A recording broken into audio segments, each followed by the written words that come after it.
Before we dive into what may be one of the most consequential developments in an ongoing legal saga, let me just say this. If you've ever wanted to support truly independent journalism delivered without fluff, gimmicks, or filters, this is your chance.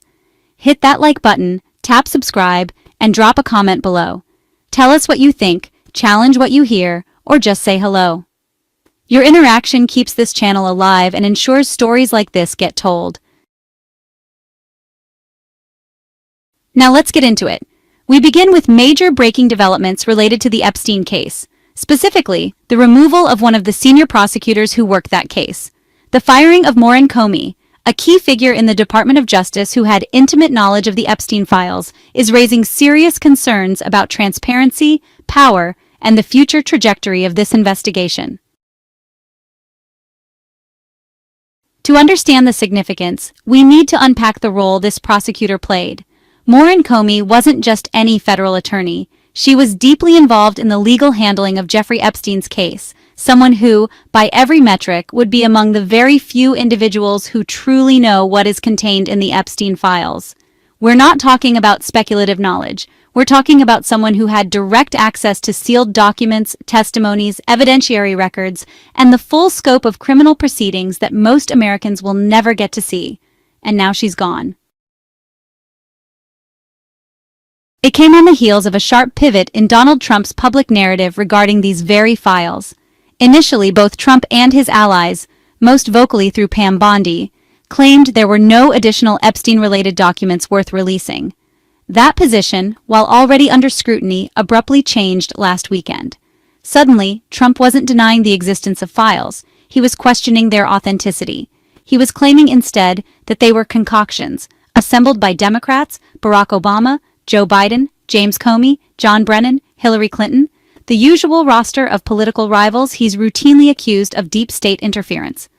Let's be clear, that kind of narrative whiplash does not occur without a triggering event. Something happened last week, something significant enough to force a new strategy, from denial to discredit, from suppression to distraction. And when you look at the timeline, Maurene Comey's firing lands right in the middle of it all. Now, what's so telling here is that this move mirrors an old playbook. Think back to the Saturday Night Massacre under Nixon, the moment when a sitting president begins firing those who know too much, or worse, those who might speak. The optics are chilling, the implications even more so. By removing Maurene Comey from her post, the administration may have unintentionally given her a wider lane to speak. While bound by professional obligations, such as grand jury secrecy and attorney ethics, she is now outside the DOJ framework. In theory, this means she could share contextual information, raise red flags, or issue statements that previously would have risked her position or violated protocol. So why do this now? It's possible, maybe even likely, that Trump and his close circle realized they could no longer contain whatever information is coming. With the files likely to become public, or at least portions of them, it's no longer about controlling the release. It's about destroying credibility before the bombshell drops. Think about the DOJ's handling of the Eric Adams investigation. In that case, ethical prosecutors in the Southern District of New York pushed back against pressure from higher-ups, resisting efforts to quash the indictment. Those who refused were forced out. They didn't go quietly. Public resignation letters, whistleblower accounts, and detailed allegations followed. This is not speculation. These were documented acts of resistance by career prosecutors. But what's different now is the spotlight. This isn't a local corruption case. This is the Epstein file, a case entangled with global names, political powerhouses, intelligence rumors, and institutional failures that spanned years, even decades. Which brings us to a very uncomfortable question. Is the Department of Justice being reshaped from the inside? Are ethical prosecutors being purged so that those loyal to one individual or one narrative can be installed in their place? Imagine what that means if true.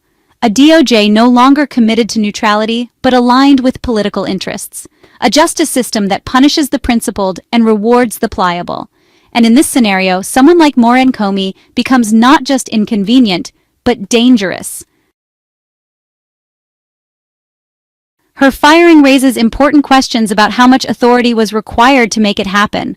Was it her direct supervisor in the Southern District? Was it Pam Bondi? Did it come from someone even higher up in the chain of command? We simply don't know yet. But we will. These offices, especially in New York, are famously tight-lipped but fiercely loyal to legal norms. The truth tends to surface eventually, and when it does, it's likely to reveal who exactly pulled the trigger on her termination, and whether this was done for cause or political convenience. Then there's the matter of legal recourse. Could she challenge the firing? Possibly. Prosecutors don't typically enjoy the same employment protections as civil servants, but they do have rights. If she was terminated without cause or due process, that could become its own legal fight.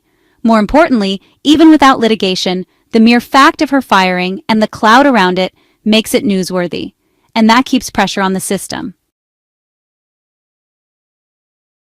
What's fascinating in all of this is how quiet Trump's usual defenders have been. Where's the chorus of support from J.D. Vance, Stephen Miller, the vice president? Even loyal voices from his media orbit, Dan Bongino among them, have gone silent. It raises the question, is this a one-man operation now? Is Trump making these calls solo without the usual infrastructure of enablers? And if so, is he panicking? Because the vibe here isn't calculated power, it's frantic containment. You don't fire the person who knows the most unless you're afraid of what they might say. And if you're preparing to smear them after the fact, you're already assuming they'll speak, which again brings us back to the Epstein files. So the focus now needs to shift toward transparency. Who made the decision? Why? What was the justification? And what will happen next? Because if a prosecutor who held one of the most sensitive assignments in the federal government can be quietly removed without explanation, what does that say about accountability? And more urgently, who's next? These are not academic questions. They go to the heart of public trust in our institutions, and they speak volumes about where we are as a country, one where the pursuit of truth is increasingly treated as an act of defiance. The removal of Maurene Comey might be the beginning of something much bigger, a legal fight, a political unraveling, or maybe, just maybe, the start of the long overdue reckoning in the Epstein saga. But one thing is clear, silence isn't going to cut it anymore, and neither is forgetting. If you've stayed with us this far, you're clearly someone who values deep reporting and truth over clickbait.